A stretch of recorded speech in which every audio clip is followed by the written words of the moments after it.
All right, guys, we've got more notes. And by this point, it's the drill. You know the drill. So we need a pencil, a highlighter, preferably yellow, grid paper. In this particular notes, we're going to use 2 pieces of grid paper, and we're going to get started. So we are dividing decimals by whole numbers today. So you should have done whole number long division last year. And this year, we're going to take what you've learned and we're going to build upon it. So our goals today is to determine the quotient of a decimal and a whole number. Remember, quotient is finding the answer to a division problem. And then solving real-world problems by dividing decimals by whole numbers, okay? So in solving any division problem, it's important to set it up correctly. So just so that you know vocabulary-wise, in a fraction, dividend is the top and divisor will be your bottom number. And this in our just writing across, dividend is first, divisor is second. And then when I call it building my house, dividend is inside, divisor is outside, okay? So we're going to set up each one of these division problems with our house so we know. So again, and I'm just going to highlight these. I want you to do that with me. It's very, very important to look at these different ways and set it up. So I have 3 6/10 divided by 4. Looking at this example right here, dividend is first. So if my dividend is first, looking at the way I'm building it in my house, dividend goes on the inside. So 3.6 divided by 4. 4 is my divisor. It's what I'm dividing by, okay, and it goes on the outside. So same thing, 12 75/100 divided by 25. This is our dividend. It goes on the inside. This is our divisor, 25. Then I have 9 divided by 180. So 9 is my dividend. It goes on the inside. I know some of you are feeling pretty cringy right now because it doesn't look right. But you have to trust the process. This is the order in which we do things. Okay. So now we're going to move on to determine each quotient. Okay. So right here, I have 8 4/10 divided by 3. Now, if we're looking at our example again, this is the thing. With these notes, use your notes to help you work through your problems, especially when it's brand new. Now, we are not going to put it on this paper. We're going to put it on our grid paper. So this is my I do, okay? And I'm going to move down a little bit, give us some space. So I have 8 4/10 divided by 3. Okay, here is the thing with this. So going from whole numbers, we now have a decimal divided by a whole number.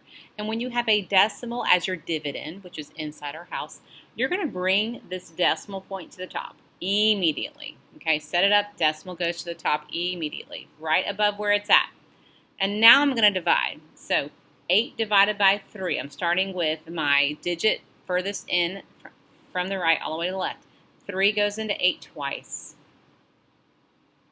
2 times 3 is 6. So divide, multiply, subtract. 8 minus 6 is 2. You're going to bring down your 4. Some people don't want to use my arrow. I use my arrow. Okay, I use my arrow to guide me and as I'm lining up my digits. And please remember, again, my digits each get their own box to help us line up our problem correctly.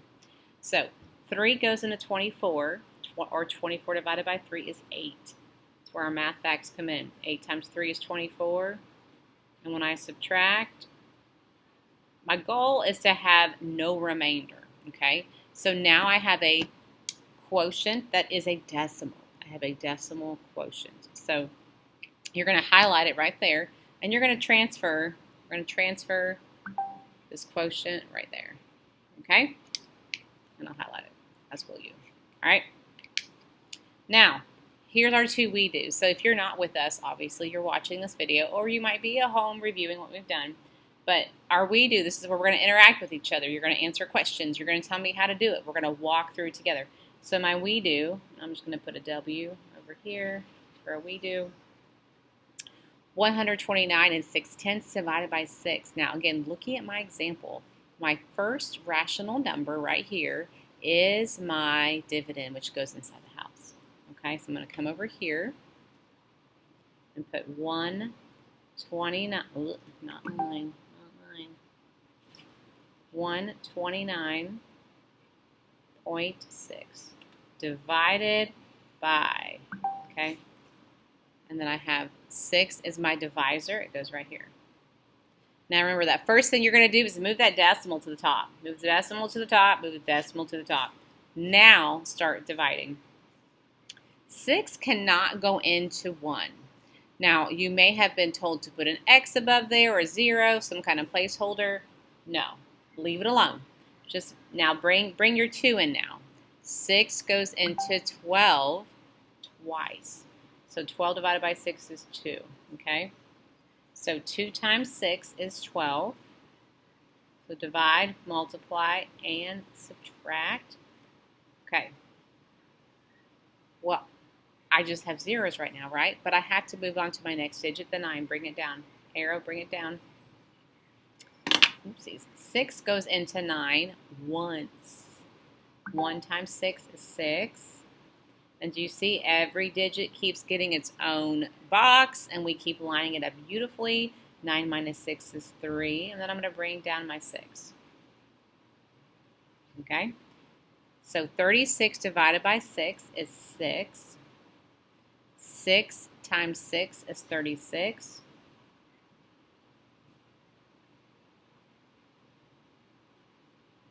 And again, your goal is to have a remainder of 0, which we do. So we have a decimal quotient. Okay.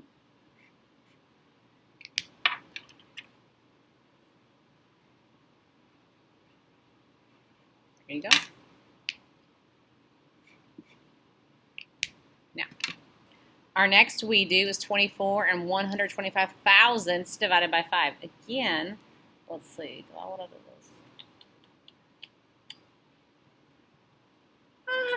We can probably squeeze it in. For a second, we do. All right. So I have 24 and 125. Yeah, we can make it work. Divided by 5. Step 1, bring that decimal up. Okay? And now we're going to start dividing. We know 5 cannot go into 2, but 5 can go into 24 4 times. So 4 times 5 is 20. Subtract. 4 minus 0 is 4. 2 minus 2 is 0. Then bring down the 1. 5 goes into 40. 8 times. 8 times. So 8 times 5 is 40. That's where our math facts come in, okay? Subtract. 41 minus 40 is 1. Bring down the 2. Okay? Just keep building onto that. 12 divided by 5 is 2. That's as many times as it can go without going over. So 2 times 5 is 10. I get 2. Bring down that last 5. And then 5 goes into 25 5 times. We're going to finish it out. Remember, my goal is to have a remainder of 0 before I can end. And we do. So our quotient is 4 and 825 thousandths. We're going to highlight that right here. Okay. Over here. So I have 4 and 825 thousandths. Now, you could be reviewing, you could be watching this review, or you could be doing this because you're at home, okay? So, if you're at home, you need to do these 2 you-dos on your own, and then you can check them with me when you come back, okay? But we have some more we-dos right here, okay? So I'm going to leave some space for my you-dos that I promised to let you guys look at when you come back. And we'll do this one right here. And now I have a we-do, another we-do. So I have 172 and 38 hundredths divided by 12. So let's set that up.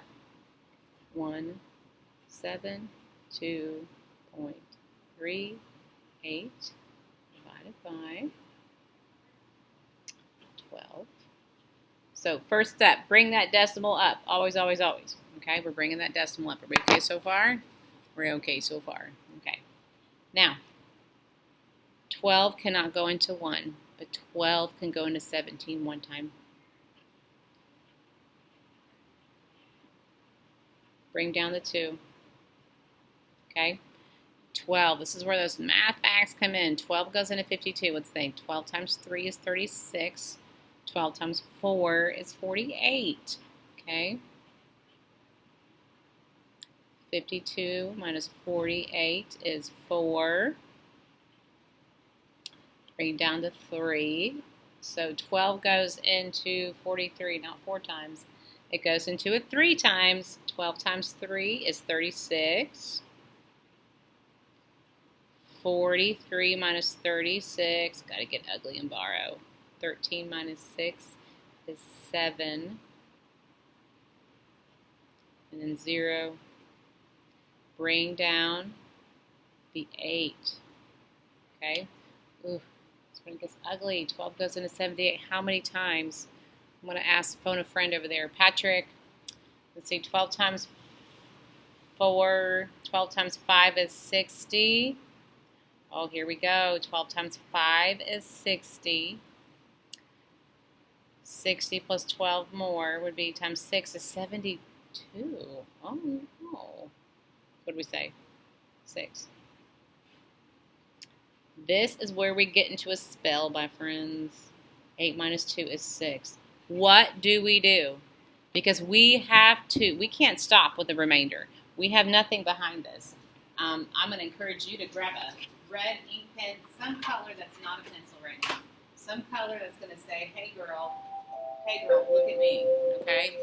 Hey friend, Miss Collins, look at me. All right here. Here's how it goes. When you get to this point where you have a remainder, but you have nothing left on top, okay, you're going to add a 0, and you're going to carry it down. All right? Because we will keep adding zeros to our dividend until we have nothing left in our remainder. So can 12 go into 60? Yes, 5 times. So 12 times 5 is 60. And our remainder is 0. Okay? That's where that new redo came in. You're all probably like, why are we doing another redo? Because of this. Okay? 14 and 365 thousandths.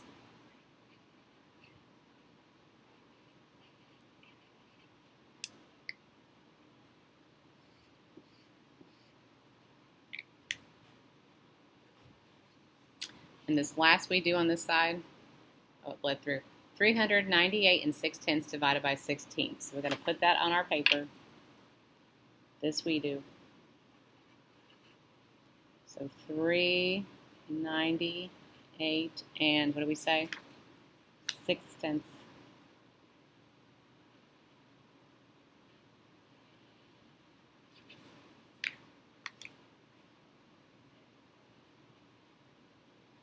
So how many times does 16 go into 3? None. What about 39? Ugh, they're not compatible numbers.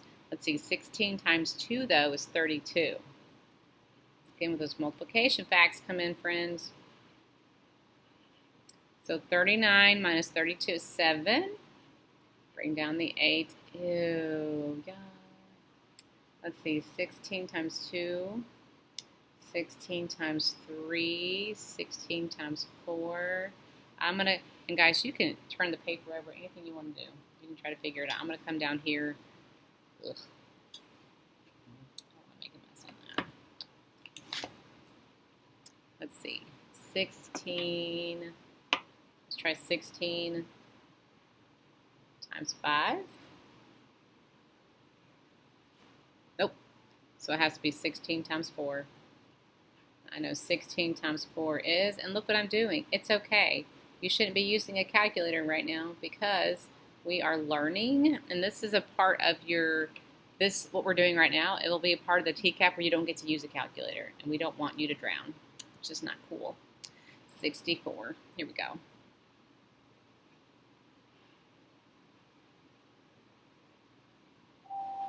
Okay, so 14. Still bring down the 6. Oh my gosh, look. So let's see, 16. We're going to get wild. What do you think we could multiply by?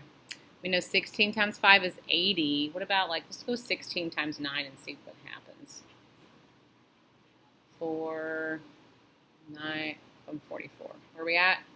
Hey, that was a good guess, wasn't it? Can't go past 9 anyway. So 16 times 9 is 144. OMG, look what happened to... Can we stop? No, we can't. We've got to add a 0. Bring a 0.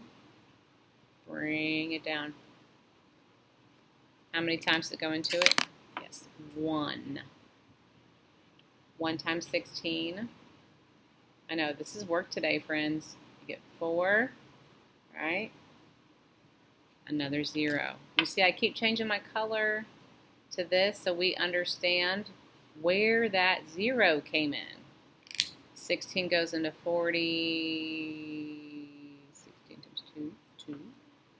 2. We're getting closer. 40 minus 32 is 8. Yes, yes. Now, these won't always be this bad. Again, remainder, add another 0. They won't always be this bad. 0. Ah, a good clean number. Woohoo! 16 times 5 is 80. Barely made it in. So that's just another example. So we cannot have a remainder at the end. So when you run out of digits in your dividend, you add a 0 every single time until you have a remainder of 0, and there is your big fat long quotient. I had to think about that one, didn't I? So let's transfer that. I have 24, 9, 1, 2, 5. Okay. And those you-dos are on you. All right. Let's look at our next page. Yep, and this will be in your notebook. It should be. So these are 2 more you-dos right here. And these 2 you-dos, you will end up having to add zeros to your dividend. That's the whole point of these 2 you-dos, because you're practicing that skill that we just learned, okay? Now, we have a couple of we-dos as far as word problem goes. Word problems are light. Okay, so I'm going to put, for my organization's sake, you-do. I'm going to come down. We do. Yeah. So this is my we do. We're getting ready to start. Let's talk about Haley. Haley would like to buy a new pair of shoes priced at $62.95. Now, if Haley earns $8 an hour babysitting, how many hours must she work in order to pay for the shoes? Round to the nearest whole hour. Okay, so hear me out. First of all, we need to highlight what's important, right? Her shoes, $62.95, and she gets $8 an hour, okay? Now, one of the biggest problems students have is figuring out what's my dividend, what's my divisor, okay? So, dividend means what am I going to be breaking up? Well, the question is, how many hours must she work, okay? So, we know that we're going to be dividing by $8 an hour to figure out how many hours we had to do to get to this point. Okay, so my we do, $62.95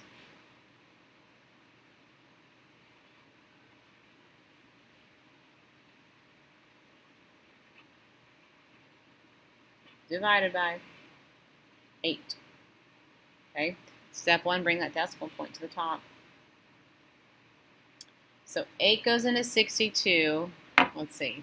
Well, 8 times 8 is 64, so it must be 7. 8 times 7 is 56. Okay. So 62 minus 56 is 6. Bring down your 9. 8 goes into 69. 8 times 8, 64. 69 minus 64 is 5. Bring down that last 5 here. Okay. 8 times 8 is 64. That's too many. 8 times 7, we've said, is 56. Too many. 8 times 5. 8 times 5 is 40.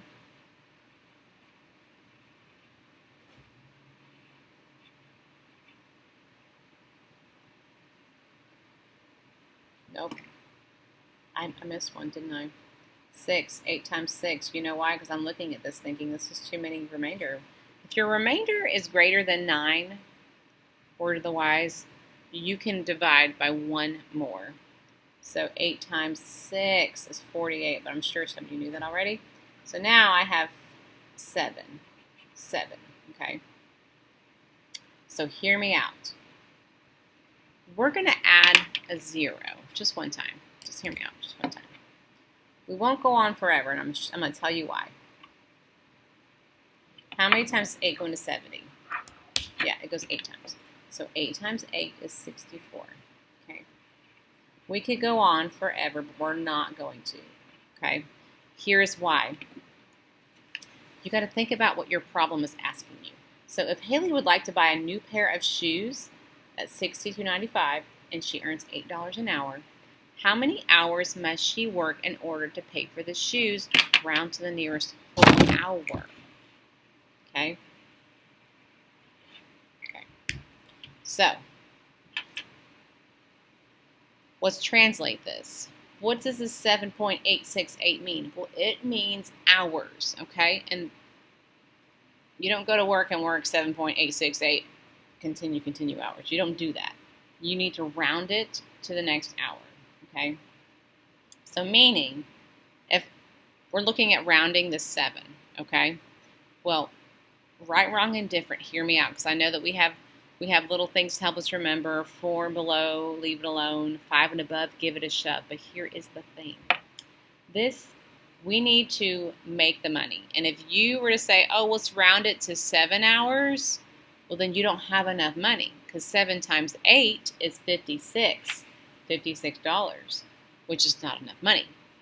If I did 7.868, you're going to keep going forever to get exact.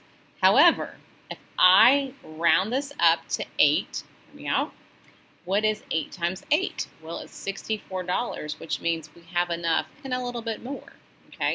So that's where we have to make sense of our problem and what they're asking us to do. So we're going to say, Haley, yes, complete sentence, needs to work 8 hours.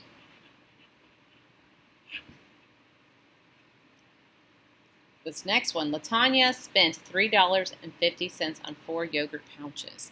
How much was each yogurt pouch? Round to the nearest cent. There's another one. So, $3.50 on 4 pouches.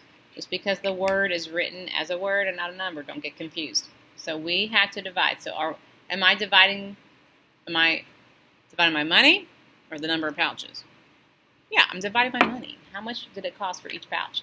So, my second we do, $3.50 divided by 4 pouches. Move that decimal up immediately. 4 does not go into 3. I'm going to put a 0 there because we're looking at money right now. 4 goes into 35. 9. Nope. 8 times. 8 times. So 8 times 4 is 32.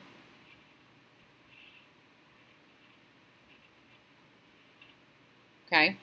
4 goes into 30. 4 times 5. 4 times 6. 4 times 7. 4 times 7 is 28. And here we are again, friends. Here we are with a remainder and no more digits in my dividend. So we got to add that 0. 0, 0 is 0. Okay.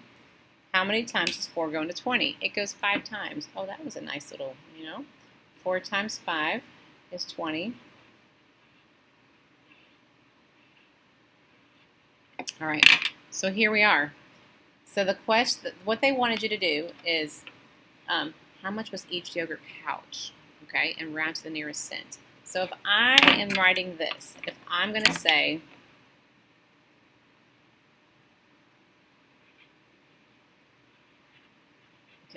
when they say cents, we should all know by now that when you're looking at money, you should only go the first 2 digits to the right of my decimal. Okay? So we could say 87 cents. But unfortunately, we've got a 5 there, and in the world of money, they're going to squeeze every last cent out of you. And so when you see a 5, 5 and above, give it a shove. So this is going to actually be 88 cents. So please watch how I'm writing this. 88 cents. Do not have the decimal when you have a cent sign. Okay? That works for me. I hope it works for you. Dorky dorky friends. All right, now you have 2 more you-dos, very, very similar to that. Okay, we were applying these skills, and they're real-world examples, and that's part of our goals today, do it on our own. So on your own, you need to do these 2 you-dos, and if you are doing this at home because you were not here, bring it back to me when you are done.